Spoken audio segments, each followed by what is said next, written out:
Veníamos estudiando el libro del Deuteronomio.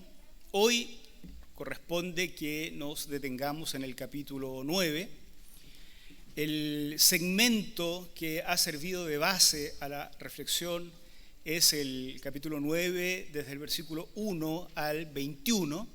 Es una porción larga. Nosotros vamos a leer ahora solo algunos versículos para introducir este sermón, pero luego vamos a detenernos en diferentes versículos de todo el segmento del 1 al 21. Pero vamos a leer solo inicialmente desde el versículo 6 al 13, Deuteronomio capítulo 9, versículos 6 al 13. Como decía la pastora María Eugenia, estos sermones y los antiguos, que normalmente se han convertido en series de sermones de libros, Gálatas, Apocalipsis, Hechos, Parábolas y ahora Deuteronomio, están en las plataformas de la iglesia. Entonces, si alguien quiere revisarlas y compartirlas, criticarlas, son bienvenidas las críticas también, por supuesto. Están ahí disponibles para consultar. Leo Deuteronomio capítulo 9, versículos 6 al 13, de manera de introducir una reflexión, curiosamente, sobre la terquedad.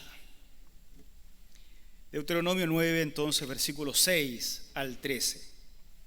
Entiende bien que eres un pueblo terco y que tu justicia y tu rectitud no tienen nada que ver con que el Señor tu Dios te dé en posesión esta buena tierra. Recuerda esto y nunca olvides cómo provocaste la ira del Señor tu Dios en el desierto, desde el día en que saliste de Egipto hasta tu llegada aquí. Has sido rebelde contra el Señor. A tal grado provocaste su enojo en Horeb, así le llama al monte Sinaí el Deuteronomio, que estuvo a punto de destruirte cuando subí a la montaña para recibir las tablas de piedra, es decir, las tablas del pacto que el Señor había hecho contigo. Me quedé en la montaña 40 días y 40 noches y no comí pan ni bebí agua. Allí el Señor me dio 2 tablas de piedra en las que Él mismo escribió todas las palabras que proclamó desde la montaña de en medio del fuego el día de la asamblea. Pasados los 40 días y las 40 noches, el Señor me dio las 2 tablas de piedra, es decir, las tablas del pacto, y me dijo: levántate y baja de aquí enseguida, porque ese pueblo tuyo que sacaste de Egipto se ha descarriado. Bien pronto se han apartado del camino que les mandé seguir y se han fabricado un ídolo de metal fundido. También me dijo: he visto a este pueblo y realmente es un pueblo terco. La expresión que en la versión,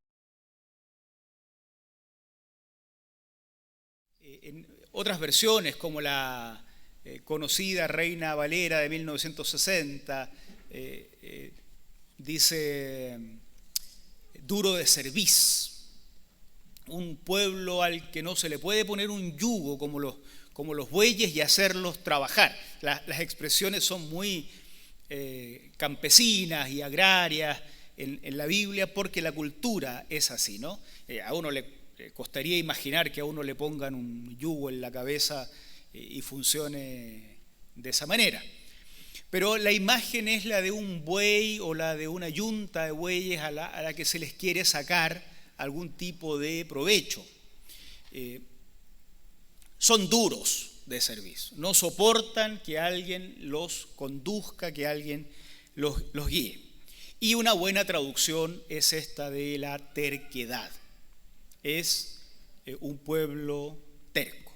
Y el lenguaje duro de cerviz, no tanto terquedad, pero duro de cerviz, esta expresión ha entrado en el vocabulario evangélico porque por tantos años leíamos, los que crecimos en la iglesia, las versiones antiguas de la Biblia, ¿no? Las traducciones literales, duro de cerviz. Este hombre, esta mujer son duros de servir, se decía antiguamente cuando uno se descarriaba y no quería vincularse mucho con la iglesia, y entonces los pastores o los hermanos más antiguos decían, es duro de servir, ¿no? Cabeza dura, diríamos nosotros hoy día, porfiado como él solo, bueno, tantas expresiones que podrían traducir bien esta expresión. El texto que acabamos de leer describe al pueblo de Israel que ha salido de Egipto, va camino a la tierra prometida, pero hacen una detención justo antes de entrar a la tierra para recordar cómo ha sido el peregrinaje. Describe, a ese pueblo como un pueblo duro de servir, como un pueblo terco. Y al describir a Israel como un pueblo terco, en el siglo XXI de la era cristiana, nosotros paramos la oreja, ponemos atención porque decimos, probablemente esta descripción que es para el pueblo de Israel bien podría aplicarse también a nosotros. El texto que vamos a analizar nos presenta algunas ideas acerca de la terquedad, 3 de las cuales yo quisiera compartir con ustedes esta mañana. En primer lugar, la terquedad oculta a Dios, lo invisibiliza. Miren el versículo 13 del texto que acabamos de leer. También me dijo, he visto a este pueblo y realmente es un pueblo terco. La frase por sí misma diría, Dios le tiene mal a este pueblo, ya está hasta acá arriba, después de tantos años de luchar con él y que el pueblo se descarría y todo eso. Entonces ya ahora emite una expresión de este tipo. Mira, realmente este pueblo es terco. Y miren el versículo 16, porque la expresión no es gratuita. El pueblo ha hecho algo para merecerse el mote de terco. Verso 16, cuando Moisés ya desciende, entonces vi que ustedes habían pecado contra el Señor su Dios, pues se habían fabricado un ídolo fundido con forma de becerro. Bien pronto se habían apartado del camino que el Señor les había trazado. Recuerden que Deuteronomio es un repaso de la historia, ¿no? Es un recuerdo de lo que había pasado antes en el desierto. El relato más detallado de cómo el pueblo se construye un becerro para adorarlo se encuentra en el libro de Éxodo. No lo vamos a leer nosotros acá, pero ustedes pueden estudiarlo en casa. En el libro del Éxodo, en el capítulo 32. El relato es muy interesante. Han tenido una manifestación del poder de Dios majestuosa. El pueblo tiembla, el monte está humeando, hay sonidos, hay truenos, está temblando todo. Todo esto es la forma en que se habla de que el Señor parece que ha descendido sobre el monte y desde el monte llama a Moisés.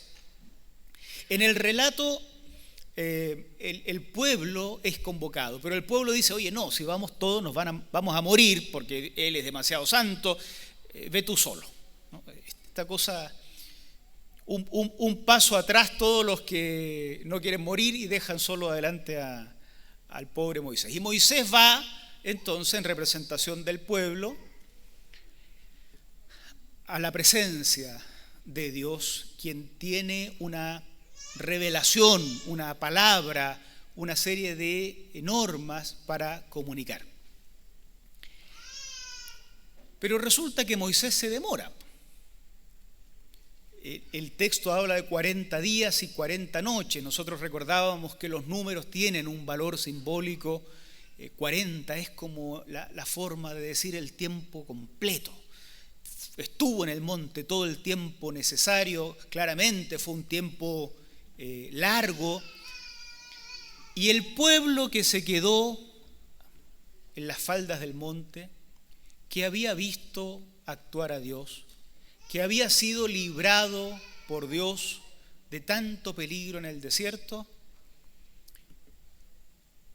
Nos falta el que comentó: hoy este Moisés ya no va a volver, lo más probable es que se murió en el monte y ahora no es bueno que estemos sin Dios. Hagamos una colecta entre todos, reunamos todo el material, el metal que tenemos y construyámonos un Dios, porque imagínense caminar en el desierto sin Dios alguno y todos los pueblos vecinos con sus propios dioses, no hay ninguna posibilidad de vencer. Y se crean un becerro de oro y entonces el sacerdote dice, el representante de Dios en el pueblo, para que ustedes vean cómo la corrupción no es cosa de nuestros días nomás, ¿no? Estos son sus dioses. Y el pueblo acepta a sus nuevos dioses. Ese es el recuerdo. Claramente no murieron y por eso es que ahora estamos en la época del Deuteronomio recordando lo que había pasado. Y entonces Dios le dice a Moisés en esa ocasión: verdaderamente tu pueblo es un pueblo terco. Dios, si algo había prometido, era ir con ellos. En el Deuteronomio se insiste mucho en este recuerdo, que ningún otro pueblo a su alrededor puede decir: nuestro Dios camina con nosotros. De Israel se podía decir: verdaderamente Dios está cerca. Cada vez que lo invocan, su Dios aparece. No es como los otros dioses, no es como los otros pueblos cuyo Dios está muy lejos. Este Dios aparece y actúa cada vez que lo invocan, porque es un Dios que camina con ellos. El simbolismo del tabernáculo en el desierto, el arca que camina con ellos, todo eso habla de la presencia de Dios con el pueblo. Si había algo que Dios había prometido es que siempre iba a estar con ellos. Y esa iba a ser la característica del pueblo. Pero en cuanto se desaparece un tiempo, Moisés, y cesan las manifestaciones visibles, el pueblo dice: uy, se nos fue Dios, ya no está, se fue Moisés, capaz que murió. Moisés como mediador de Dios, pareciera, hagámonos otros dioses. La terquedad oculta a Dios. No hay forma de que Dios no haya estado. No hay forma de ubicar un lugar en el planeta en que Dios esté ausente. No es posible encontrar un espacio, como lo dirá después la sabiduría de Israel siglos más tarde. No hay un lugar en el universo donde podamos escondernos de Dios, porque Dios lo llena todo. Y sin embargo el pueblo cree que Dios los ha dejado solos. A nosotros nos pasa también, porque a veces también somos un poquito tercos, y a veces no un poquito, pero no nos metamos en eso, pero somos porfiados. Y el Señor también nos ha dicho a nosotros que irá con nosotros siempre, que entonces cuando Jesús va, su Espíritu vendrá y estará con nosotros todos los días y estará con nosotros hasta el fin del mundo. Y cuando nuestra vida acabe, nos llevará a su presencia. Y sin embargo hay momentos de la vida, y acá no voy a pedir que levanten la mano, pero todos tendremos que reconocerlo, momentos de la vida en que parece que Dios se fue de nuestro camino. ¿Dónde? No lo vemos. Es fácil ver a Dios cuando el monte está humeando. Es fácil ver a Dios cuando la tierra tiembla. Es fácil ver a Dios cuando las cosas externas nos emocionan. Pero hay momentos de la vida en que parece que ni las oraciones responden. Uno le pide una cosa y pasa lo contrario. ¿Qué pasa? y nos enfermamos y nos va mal en el trabajo y lo que había soñado se frustra y entonces uno dice, Moisés se murió, seguro. Parece que Dios está ausente. De tantas formas somos tercos, de tantas formas ocultamos, no nosotros, sino nuestra terquedad a Dios. Porque la terquedad es como una venda que se nos pone en los ojos y no podemos ver a Dios. Porque pudiera ser que Dios esté presente de forma en que no lo reconocemos. Él nos ha revelado cómo es. Él nos ha dicho que es santo. Él nos ha dicho que es justo. Él nos ha dicho que es misericordioso, que se vincula con pecadores, con hombres y mujeres marginales y marginados. Él nos ha dicho de su carácter y de su forma de ser. Y sin embargo, hay ciertos lugares, hay ciertas personas, hay ciertos entornos donde nos gusta pensar que Dios no está presente. Y nos gusta pensar que Dios está presente aquí, en la actividad religiosa, pero nos cuesta pensar que también está presente donde Él había dicho que iba a estar presente, donde el pecado abunda, para que, como dice el Nuevo Testamento, la gracia sobreabunde. La terquedad de Israel les impedía ver a Dios como Dios había prometido estar. Y a nosotros también nuestra terquedad, alguna forma de terquedad, a veces nos impide ver a Dios en ciertos momentos donde nosotros habríamos imaginado otro tipo de acción de Dios y nos impide ver que Él está presente. Por eso es importante estudiar la Biblia. La Biblia es el registro, la Biblia es la memoria de aquella revelación histórica. Lo que está en la Biblia no son frases mágicas que uno pueda repetir para que nos den buena suerte. Lo que está en la Biblia es la forma de preservar lo que los pueblos antiguos contaban oralmente, cantaban, relataban, representaban. Y entonces esto, que por muchos siglos fue oral, cuando empieza a ponerse por escrito, está ahí para preservar esta memoria de la revelación.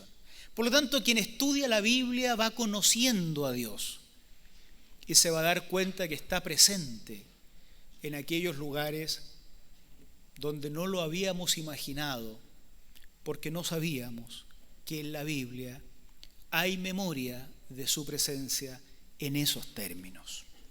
En segundo lugar, la terquedad crea ídolos. No solo la terquedad invisibiliza a Dios, sino que también la terquedad crea ídolos. Miren el versículo 15 en adelante. Luego me di vuelta, Moisés está recordando lo que aconteció, me di vuelta y bajé de la montaña que ardía en llamas. La montaña de la manifestación del Señor, no era un incendio accidental, sino que es la forma de expresar cómo la presencia de Dios estaba llenándolo todo. Moisés baja de ahí, en las manos traía yo las 2 tablas del pacto con la revelación de la voluntad de Dios, y entonces vi que ustedes habían pecado contra el Señor su Dios, pues se habían fabricado un ídolo fundido con forma de becerro. Bien pronto se habían apartado del camino del Señor, que el Señor les había trazado. Tomé las 2 tablas que traía en las manos y las arrojé al suelo, haciéndolas pedazos delante de ustedes.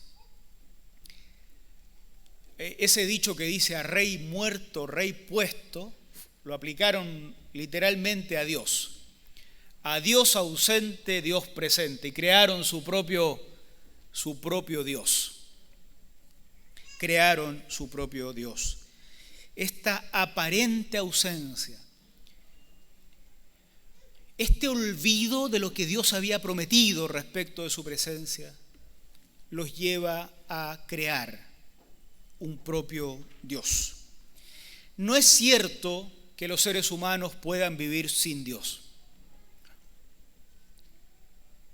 Lo que pasa es que lo van reemplazando, van cambiando de dioses. Cuando el Dios al cual han prometido servir, que se ha revelado en la historia, parece estar ausente, el pueblo no se vuelve ateo, por decirlo así, simplemente crea otro Dios, algo visible, algo tangible, algo a lo cual señalar, algo tal vez que se pueda manipular un poquito, algo que se pueda controlar, porque finalmente si tú haces algo, seguro que podrás moldearlo a tu imagen. Si quieres que el becerro sea más terrorífico, lo harás un poco más terrorífico. Si quieres que sea más buena onda, le harás una carita más buena onda. Pero necesitas crear algo tangible, un Dios al que puedas manipular un poquito. Entonces no es solo que la terquedad oculta a Dios y nos impide verlo, sino que también la terquedad nos lleva ante la ausencia de Dios a crear otro tipo de dioses. Esa creación de ídolos invisibiliza la revelación de Dios. El relato expresa esto con esa rabia que llena, esa ira que llena a Moisés. Baja con las tablas y las rompe. El pueblo ya no tiene acceso a lo que Dios ha revelado. Ya no hay ley, ya no hay voluntad escrita de Dios. Se ha ocultado a Dios, se ha reemplazado a Dios por uno creado por ellos, pero también las pautas de vida que Dios propone ya no son accesibles al resto del pueblo. El pueblo se queda sin aquello que ha sido revelado. ¿Y nosotros qué?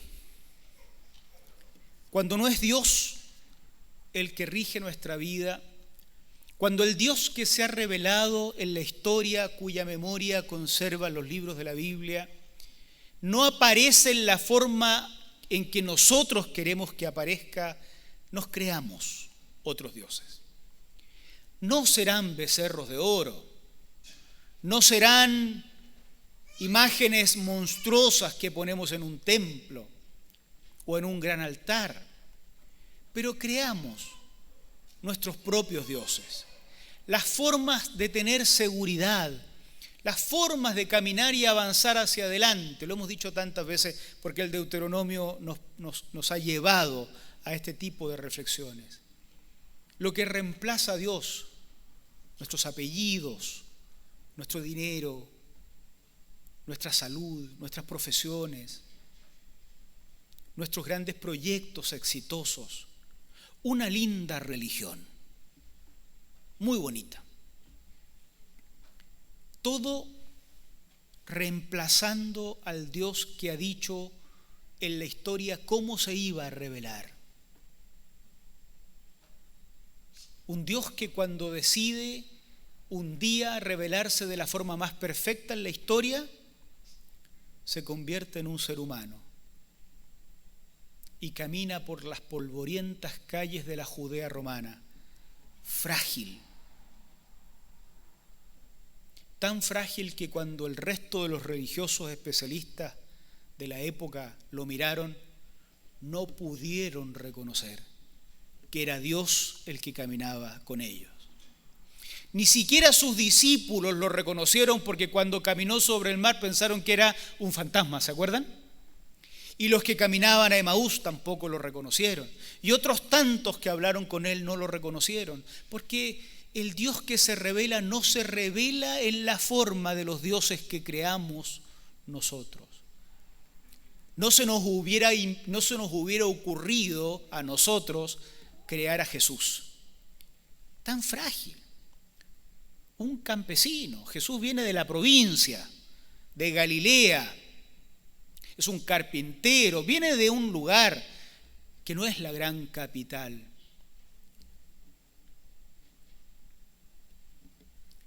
Nosotros también creamos objetos de confianza en nuestras propias vidas que no son Dios. Y eso nos pasa cuando también por nuestra terquedad no somos receptivos a lo que Dios sí ha revelado de sí mismo, que no siempre es lo que nosotros quisiéramos conocer y escuchar acerca de Dios.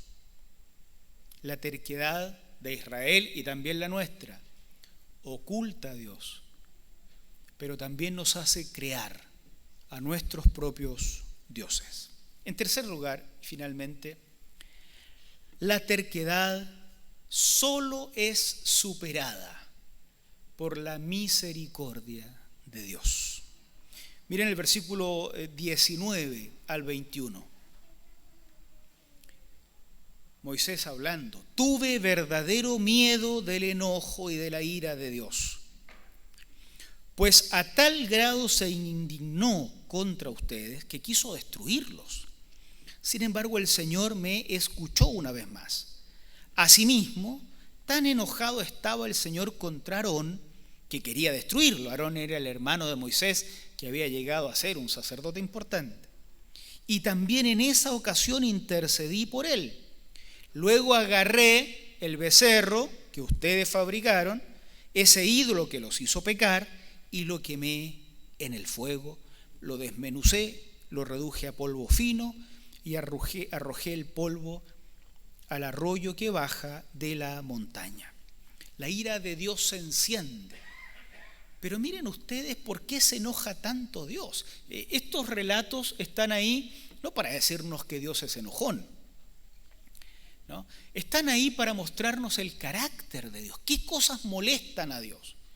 A veces uno tiene una imagen de Dios como que a Dios le molesta las cosas que a nosotros nos molestan. Y le achacamos a Dios malas ganas que son nuestras, ¿no? Dios está muy enojado. Moisés dice: me asusté, porque era tanto el enojo que Dios había querido destruirlos. Si ustedes leen el relato completo, se van a encontrar con que efectivamente Dios le dice: mira, hagamos una cosa, destruyamos a todo esto y contigo y unos más hacemos otro pueblo, porque ya no hay posibilidad de salvar a estos que están acá. La narración se expresa en esta categoría. Entonces está muy bien acá esto. Estaba tan enojado que me asusté. ¿Qué enoja tanto a Dios? ¿Qué enoja tanto al Señor? Que no cantemos más fuerte, ¿no? ¿Qué enoja tanto a Dios? Que no tengamos una vela acá. No. Que no nos pongamos corbata. Que no nos pongamos falda. ¿Qué enoja tanto a Dios? No, lo que enoja tanto a Dios es que el pueblo se haya olvidado de que Él había prometido estar presente siempre, no a veces nomás, siempre. Y el pueblo, en lugar de oír a Dios, se asusta por un momento y crea nuevos dioses. Esto revela mucho del carácter de Dios. Por eso siempre digo que no hay que crear para nuestros niños, hoy orábamos por Santiago, pero también nuestros hijos, nuestras hijas, la imagen de un Dios que está enojado cada vez que alguien enciende la tele, que se enoja si sube mucho la música, que se enoja si se cortó el pelo, o se lo tiñó, o se lo dejó largo. Esa imagen de Dios que los evangélicos hemos creado son otras formas de idolatría, son nuestros ídolos, no son el Dios de la Biblia. Pero este Dios que se revela acá, claro que manifiesta su enojo. ¿Pero por qué? Por esta incapacidad de su pueblo de percibir lo presente cuando Él había prometido estar presente.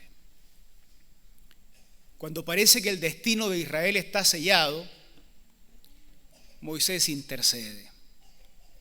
Suplica. Moisés no está ahí para decirle, mira Dios, a ver, cumplamos las promesas, pues tú prometiste tal cosa, ¿cómo te echa? Suplica. Se nos olvida a veces suplicar. Dios se ha vuelto un Dios tan chiquitito para los evangélicos que cabe en el bolsillo, ¿no? A Dios le damos órdenes. Mira, Dios, haz esto, haz lo otro. Moisés suplica y probablemente frente a Dios lo único que quepa sea suplicar. Que por favor no se enoje. Que por favor perdone. Que efectivamente somos tercos, pero que no nos deje solos de verdad. Porque una cosa es creer que estamos solos y otra cosa es estar solos. Que no nos deje, que no nos destruya. Y entonces Moisés dice, y el Señor me escuchó, una vez más. Una vez más, es porque ya hartas veces le había pedido lo mismo, ¿no? Que efectivamente eran tercos. Y entonces había que pedir perdón todas las veces necesarias. Una vez más me escuchó y entonces destruimos el ídolo creado. Y la próxima semana ustedes van a escuchar que no se quedaron finalmente, y aquí esto es un spoiler, ¿no? No se quedaron finalmente sin revelación, pero eso se lo dejamos al predicador de la próxima semana. La misericordia del Señor permite que se destruyan los ídolos que también nosotros vamos creando cuando por miedo pensamos que Dios no está y creamos otras fuentes de seguridad. La misericordia del Señor permite que una vez que suplicamos y nos arrepentimos, entonces nos perdone y los ídolos sean destruidos. Concluyo. La terquedad invisibiliza a Dios. La terquedad crea ídolos. La terquedad silencia su revelación, nos hace caminar sin conocer a Dios. Pero la súplica humilde, aún la súplica humilde de los que somos tercos, la súplica humilde siempre va a encontrar en Dios misericordia. Y la súplica humilde que encuentra misericordia destruye a los ídolos y vuelve a visibilizar a Dios. Supliquemos misericordia, porque también nosotros somos tercos, porque tenemos hijos e hijas que pueden ser tercos, porque tenemos padres y madres que pueden ser tercos, porque tenemos tías y tíos, amigos y amigas, conocidos, que han sido tercos gran parte de su vida. Supliquemos como Moisés, supliquemos con humildad, supliquemos con la confianza de que este Dios que ha prometido estar presente también se nos revela como uno que está presente con misericordia. Supliquemos misericordia. Que Dios abra nuestros ojos para verlo en nuestros caminos, para dejar de buscarlo solo en aquellos lugares que nuestra religiosidad puede imaginar como un lugar de revelación de Dios. Es fácil ver a Dios en los templos, es difícil verlo en las ferias, es difícil verlo en el metro, es difícil verlo en la política, es difícil verlo en la ciencia, en la investigación, es difícil verlo en las Fuerzas Armadas, es difícil verlo fuera de los templos. Pero es precisamente fuera de los templos, mezclado con los más pecadores de los pecadores, donde siempre ha aparecido el Señor en la historia. Abre nuestros ojos, Señor, para verte. Es fácil verlo cuando los milagros abundan. ¿Quién va a dudar cuando un paralítico se para de una silla de ruedas? ¿Quién va a dudar cuando el lugar se llena de humo y aparecen los milagros y las manifestaciones carismáticas? De hecho, para creer en Dios con ese tipo de experiencias no necesitas siquiera fe.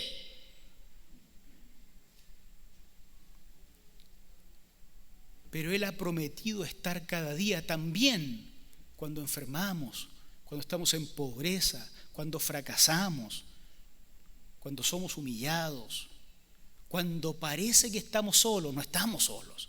Ha prometido estar. Abre nuestros ojos, Señor, para verte, para no ser tercos, para no terminar creando ídolos que acompañen visiblemente. Y que los ídolos que hemos creado cedan su lugar al Dios verdadero. Porque el Dios verdadero está misericordiosamente esperando que en súplica nos deshagamos de esos ídolos falsos. No me refiero a estatuillas que a veces la gente tiene en sus casas, me refiero a los ídolos de verdad, que son los que nacen en el corazón de las personas. Que nos deshagamos de eso y corramos a abrazar a ese Dios que, enojado y todo, porque somos tercos, estará con los brazos abiertos esperándonos, porque también eso sí sabemos que es parte del carácter de Dios. Como en el Nuevo Testamento se revela Dios en esa historia tan conocida por todos, de un padre que tiene 2 hijos, y el menor de ellos reemplaza al padre por su herencia. Crea sus propios ídolos, pero cuando esa herencia se acaba y se le acaba su Dios falso, todavía tiene un padre que cada día sale a esperarlo con los brazos abiertos. Misericordia, Señor, abre nuestros ojos, Señor, renunciamos a los ídolos, Señor. Que Dios nos bendiga. Oramos. Gracias, Señor, por este tiempo, por la posibilidad de abrir la Biblia y de meditar en algunas de estas ideas que surgen de la lectura. Lo más importante es que tú estás hoy presente, como has prometido estar.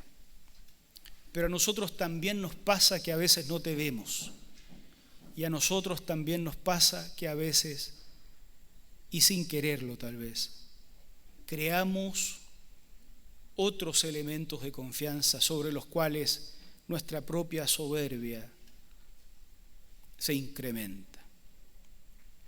Señor, no queremos dejar de verte aun cuando estamos en fragilidad, ni tampoco queremos crear ídolos falsos, ni ser nuestros propios dioses, de tal forma, Señor, que tengamos solo tu enojo.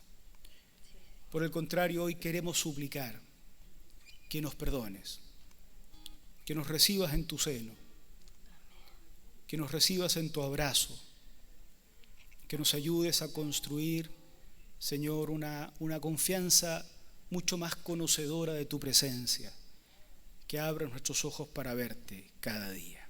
Gracias por este tiempo, Señor, en el nombre de Cristo Jesús. Amén. Amén.